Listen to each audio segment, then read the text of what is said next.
Today on Bold Steps, Mark Jobe brings us to the moment of decision. Will you hear God's voice and respond, or let your heart grow hardened? If you've heard the voice of the Holy Spirit talking to you about an issue, an area of obedience, your pride, your humility, your prayer, or whatever it may be, and you have not dealt with it, repented, addressed it spiritually, just do nothing, and hardness sets in.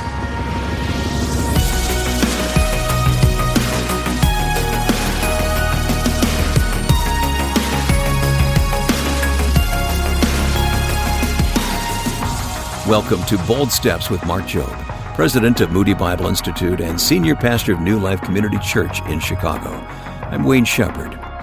Yesterday we began a message that started with a simple question, can you hear this? And quickly became a convicting lesson about faithfulness and follow-through.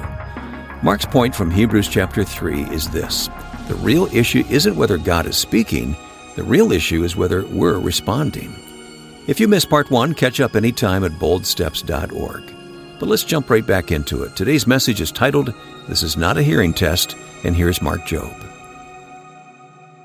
Hebrews chapter 3 looks back at Israel's wilderness journey where they warned the believers that they heard God but did not trust and obey God. They had a decision to make, although they had heard clearly the voice of God. It wasn't that they had a hearing problem, it was that they had a response problem. And their wrong response led them to a long detour in the journey to the promised land.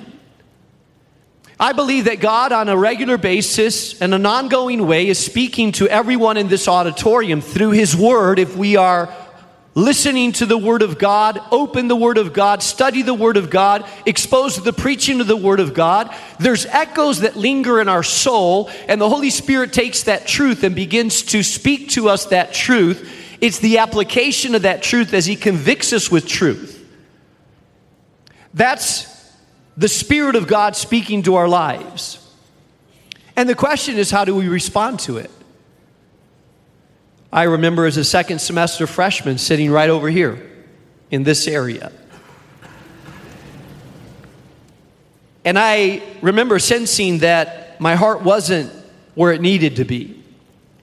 I wasn't getting a lot from the chapels. I wasn't receiving a lot from my classes.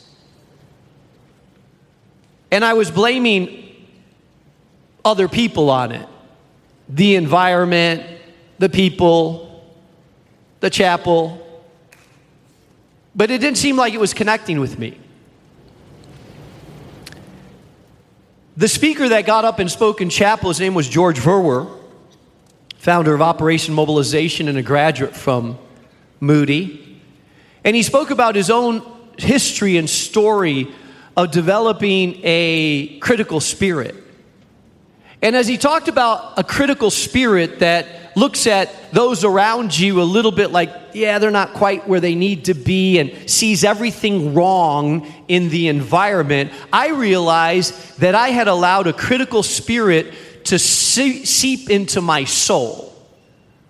I had come straight from northern Spain where everybody was a new believer and there was a fervency and a fire there. I was around a lot of people that were second, third generation Christians, and it was different, but I had started to this isn't as real, as authentic as I know, and I had started to develop a critical spirit, and I realized that my critical spirit was hindering me from receiving what God wanted to speak into my life. That the real problem wasn't the environment. The real problem was I had allowed something in my soul to make my heart resistant to the Word, resistant to impartation, resistant to what God was trying to speak into my life, that it wasn't out there, it was in here. Now, I had sensed that God was working on my heart, but I had resisted it, pushed it away, minimized it, excused it, blamed it, because I didn't really want to deal with it. But I remember in that chapel hearing those words and the Spirit of God pierced my heart. I remember bowing my head and people couldn't see around me, but tears flowed through my face. I realized I was grieving the Spirit of God. I realized that I needed to repent. Today, if you hear his voice, do not harden your hearts. It's not that I wasn't hearing. I was exposed to solid, good, biblical exegesis. I was hearing the word, but I wasn't responding to the word. Recognizing the voice is only the beginning, but what do we do next determines everything. And I want to remind you that secondly, don't wait, obey while it's fresh. Notice what the author of the Hebrews tells us in verse 8. He says, do not harden your hearts as in the rebellion on the day of testing in the wilderness when they put me to test. He seems to remind them that the pathway to hardness of the heart isn't rebellion necessarily. It's not a aggressive, God, I'm not going to listen to you. What it is a ignoring the voice that's been clear to us.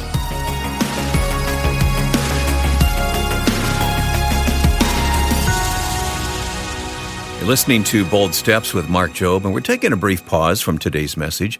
You know, one of the things that means the most to us, speaking of hearing, is hearing from you, our listeners. And Mark, we've got a message recently from a listener named Darlene. I think you're going to want to listen to this one, okay? All right. She says, I've listened to Bold Steps consistently for the past 5 years. As a result, I've learned what it means to take bold steps of faith to enhance my relationship with the Lord. She gets it, doesn't she? Mm-hmm. I also listen to Bold Steps Weekend because I so crave listening to Pastor Jobe as he explains the Word of God. I love my local church and pastor, but I consider Pastor Mark Jobe as my second pastor. He preaches the Word like none other, and I often tell others about him. If I'm ever in Chicago, I will be visiting in person. I hope to shake his hand someday. Hey, Darlene, when you come by Chicago, please drop by. Yeah. I'd love to shake your hand. And we're so encouraged by people around the country that let us know that God has used Bold Steps at a certain time in their life. Sometimes it's just the word that they needed. Exactly. And we believe it's the Holy Spirit that's doing that. Talked to a man recently down in Florida that said twice he had very specific questions, and God answered those questions right in an uncanny way, right through Bold Steps. And he says, I don't know how it happens. I said, I know how it happens. The Holy Spirit knows exactly what you need and when you need it. We shouldn't be surprised when it happens, but it's a thrill, isn't it? That's right. Yep. So thank you for letting us know. Please let us know what God is doing. Tell us your testimony. We love to hear these stories. And Darlene, thank you so much for your beautiful note. If you have a story, maybe a question for Mark, or just want to let us know you're listening, we'd love to hear from you. Go to boldsteps.org and click on Ask a Question, or call our listener line at 312-329-2011. 312-329-2011. Now back to the conclusion of today's message. This is not a hearing test. Here's Mark Jobe.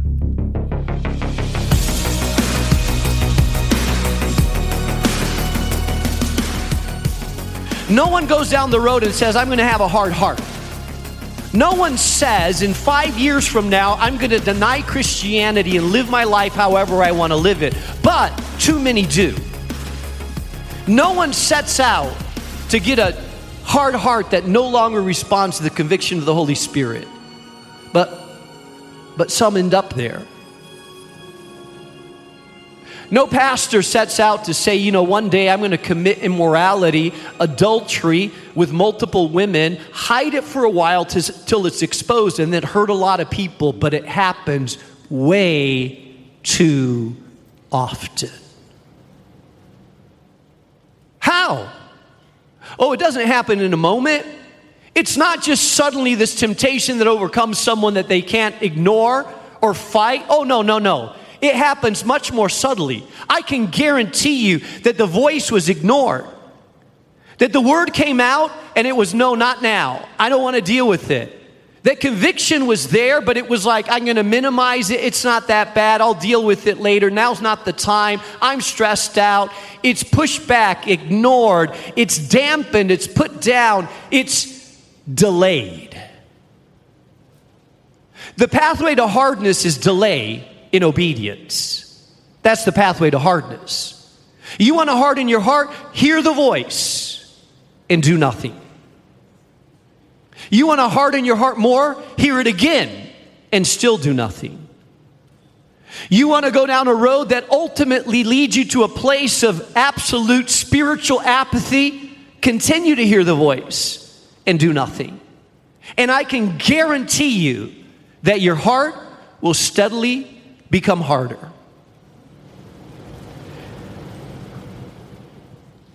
There's an emphasis here. Today, if you hear his voice. Today, if you hear his voice. Every ignored prompting makes the next one easier to ignore. That's the way it is because it's repeated resistance. Delayed obedience is disobedience because tomorrow is where conviction goes to die. When you keep saying no, oh, you don't have to raise your fist, you don't have to walk out, you don't have to put a mean face, you don't have to throw your Bible down. All you have to do is nothing. Just do nothing.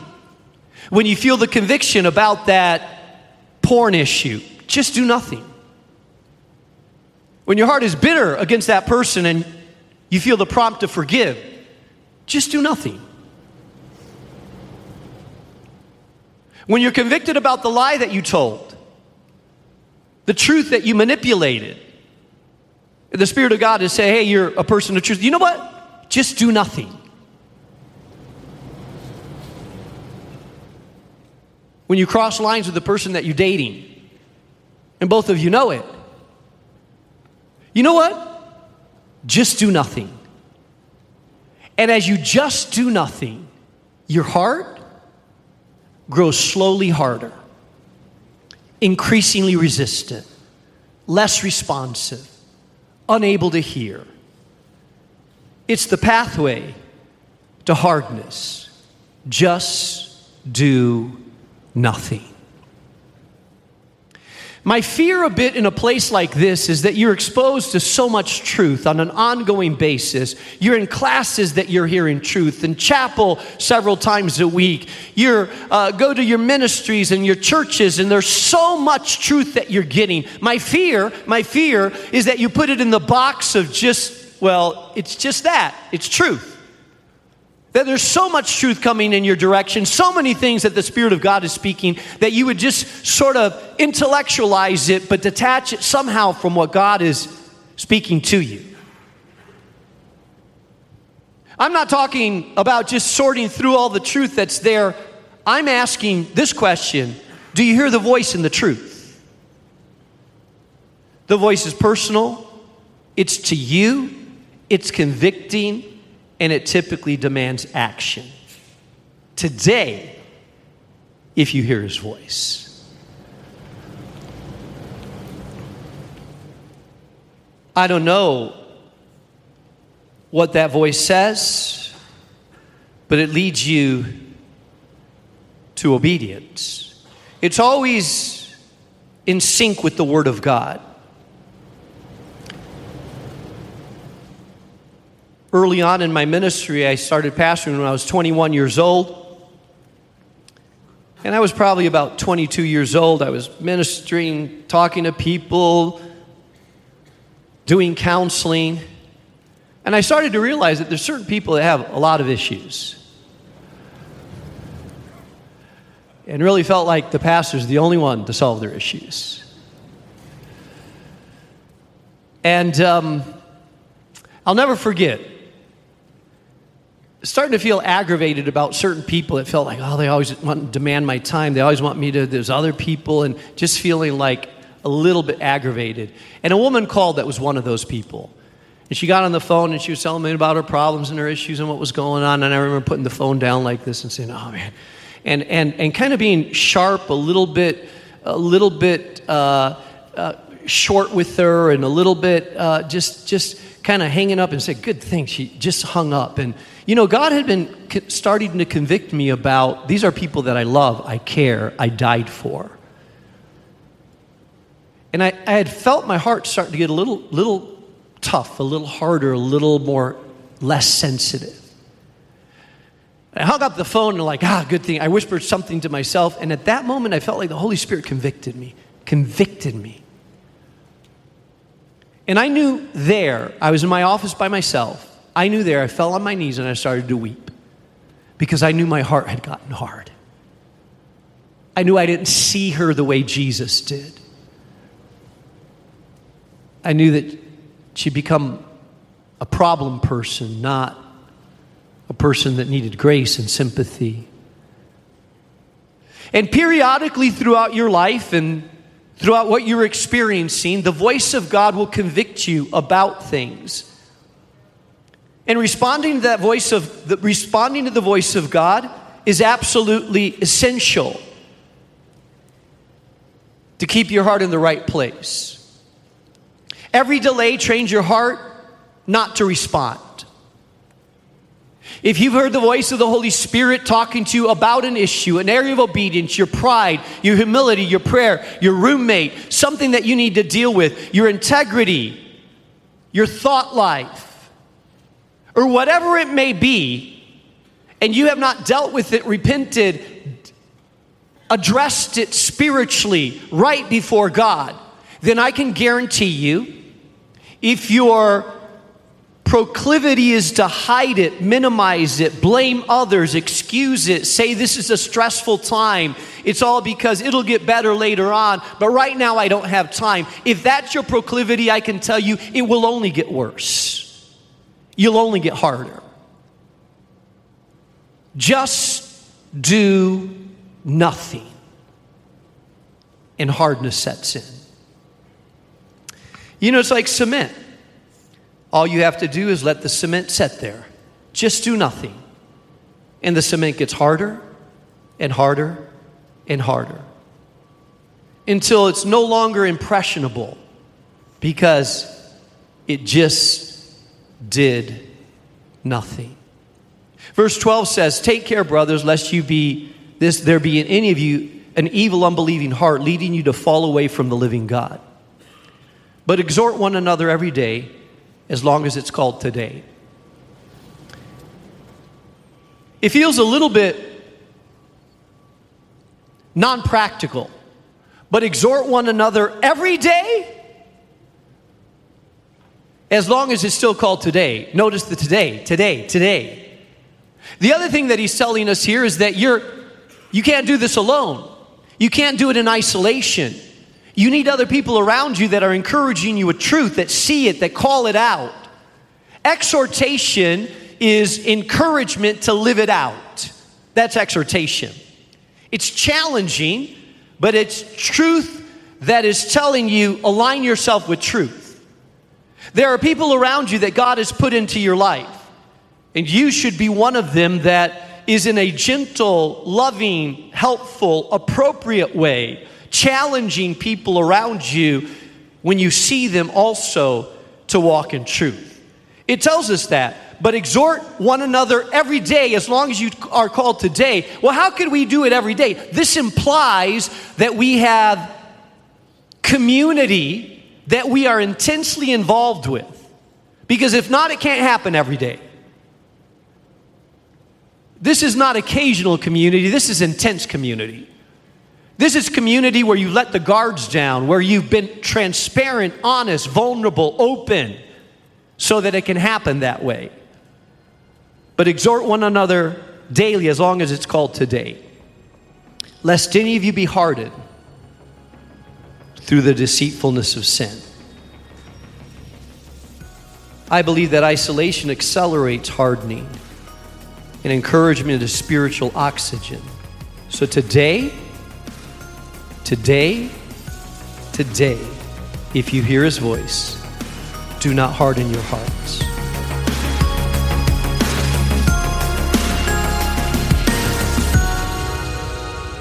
So the question Mark is leaving us with today isn't whether God has spoken to you, it's whether you've responded. That's Mark Jobe on Bold Steps, a message called "This is not a hearing test." Mark, for that listener who's been sensing God nudging them about something that keeps getting postponed, what would you say to them right now? I would say, if God has been nudging you, if you sensed the conviction, direction, prompting of the Holy Spirit, then to delay action is to allow hardness to set in. Mm-hmm. And so I want to challenge you to pause, to think, has God been challenging you, convicting you, directing you, asking you to take a step of obedience that you have been postponing, delaying, saying it's not the right time? I want to challenge you to say, today, God, I will obey. Because if I don't, tomorrow my heart will be harder. So, Father, I pray for that person that you have been challenging about the purity of their dating relationship, about the unforgiveness in someone's heart right now towards someone in their family, about a step of obedience that they know they should take, but they just are afraid of taking, about the addiction that has suddenly become so powerful in their life and they know they need help. God, I pray that today, as they hear your voice, that they would say, God, I refuse to postpone. I will obey you now. I will obey you quickly. I will obey you soon so that my heart will not get hardened. Give them the courage to follow through, the conviction not to delay, and the faith to trust you with the outcome. And I pray this in Jesus' name. Amen. Amen. And Mark, we have an extra special Bold Step gift this month that really can help fulfill that prayer that you just prayed for us, really. It's called Tenacious. Absolutely. We're very excited at Bold Steps to be able to put this into your hand. It's both a booklet, a study guide, a series of videos. Judy Crone, the producer, is actually in the studio with us to tell us a little bit more about this resource. Yeah, Mark and Wayne, when we were considering a resource to really bring to life, we were looking at this sermon series in particular. One, because we really felt it spoke to where we're at in our culture today. It's just such a timely topic, passing on your faith, the generational kind of impartation of wisdom. And so as we were looking at this series that you did, Mark, we thought, okay, how do we bring it to life? I love that as we were looking at different images, we thought about the redwoods in California. Mm-hmm. And the thing about the redwoods, I don't know, this is new to me. Maybe you guys know this, but you think that they've got a really strong root system to be that tall. But actually, they have a very shallow root system. They're tall because they connect to each other. And I thought that concept really captured the heart of this book, that as we do life together, as in this case, Paul imparting truths to young Timothy to help him be able to engage the culture in a biblical way. That's what this resource will really do for our listeners. It's a book, a workbook, really, and videos, too, right? Yeah, we spent some time outside with Mark, and we did 9 videos that really bring each chapter to life. So listeners are really going to enjoy not only reading it, but actually being able to engage with Mark personally in these videos. So it's really fun that it's kind of like however you consume material, whether you do the videos or whether you're read the actual resource, I think it's going to appeal to a lot of folks. Yeah, Mark, thanks for doing this. Yeah, this will be a great resource. And again, tenacious, living a faith that outlives you. We cannot live in this society with a flimsy, weak faith. It's got to be tenacious. Yeah. And that's what Paul tells Timothy. And so if you're trying to mentor a son, a daughter, if you want to strengthen your own self to be able to survive in this challenging world, then this resource is for you, Tenacious, Living a Faith That Outlives You. Judy, I'll tell everybody how to get it in a moment, but thank you for your part in putting this together. Oh, you're welcome. You know, it's really a privilege. I consider it kind of a sacred opportunity to step into this rich sermon material of Mark's and bring it to life for our listeners. Wonderful. Beyond the radio. So I hope you get a copy of this. I know you're really going to be blessed by it. Indeed. Thank you, Judy. And thank you, Mark. Request your copy of Mark's new book, Tenacious, when you support Bold Steps with a gift of any amount today. Just call 800-DL Moody to give over the phone. That's 800-356-6639. or give online at boldsteps.org/give. And you can also mail your gift and requests to Bold Steps, 820 North LaSalle Boulevard, Chicago, Illinois 60610. And to make sure you never miss a message, download the Bold Steps app for free. All of Mark's programs and full-length series, along with so much more, right in your pocket. Search for the Bold Steps app in your app store today. I'm Wayne Shepherd. We'll see you tomorrow when we start a brand new message called Are You Ready for a New Season? We'll see that a spiritual change of seasons actually requires a little preparation on our end. It's more than just a passive waiting, so be sure to listen and learn more Thursday right here on Bold Steps with Mark Jobe. Bold Steps is a production of Moody Radio, a ministry of Moody Bible Institute.